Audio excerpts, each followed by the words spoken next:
Welcome, Alpha. Greetings to you, the mightiest and matchless name of our Lord and Savior Jesus Christ. Let's turn our Bibles to Psalm 34, verse 5.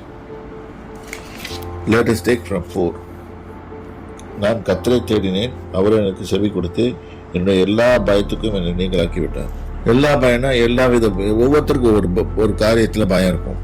இப்போ சில பேருக்கு இதில் பயம் இருக்கும், சில பேருக்கு சாவறதுல பயம் இருக்கும், சில பேர் நினச்சிக்குவாங்க வேலை போய்டும் நினச்சிக்குவாங்க. சில பேர் ஐயோ எனக்கு பணம் இல்லையேன்னு சொல்லிட்டு யோசனை பண்ணுவாங்க.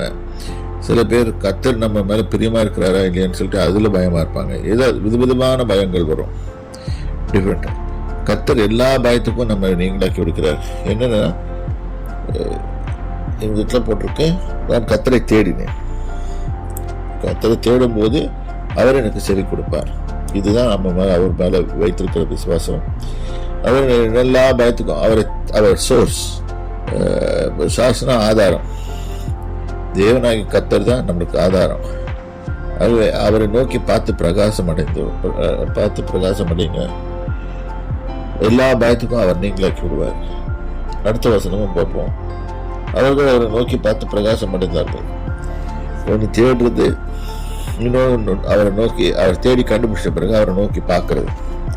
நோக்கி பார்த்து பிரகாசம் அடைந்தார்கள். தேவ் பிரைட்.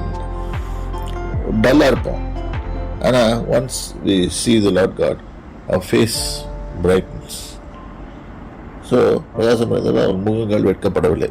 வெட்கம் ஏதாவது ஒன்று தோல்வி தழும்போது வெட்கம் வருகிறது. இப்போ ஒரு விதத்தில் கடன் வாங்கிட்டு கடன் கொடுத்தவன் கேட்கும்போது வெட்கம் வரும். எதுக்கூட இந்த மாதிரி நம்மளுக்கு ஒரு வாழ்க்கைன்னு கூட வரும், வேதனைலாம் வரும். எல்லாமே தீரும் எப்போ நீங்கள் கர்த்தரை நோக்கி பார்க்கும்போது. அவர் நோக்கி பார்க்கும்போது உங்கள் முகங்கள் பிரகாசம் அடையும், உங்கள் முகங்கள் வெட்கப்பட்டு போகும். கர்த்தர் அந்த வசனத்தை ஆசீர்வதிப்பாராங்க.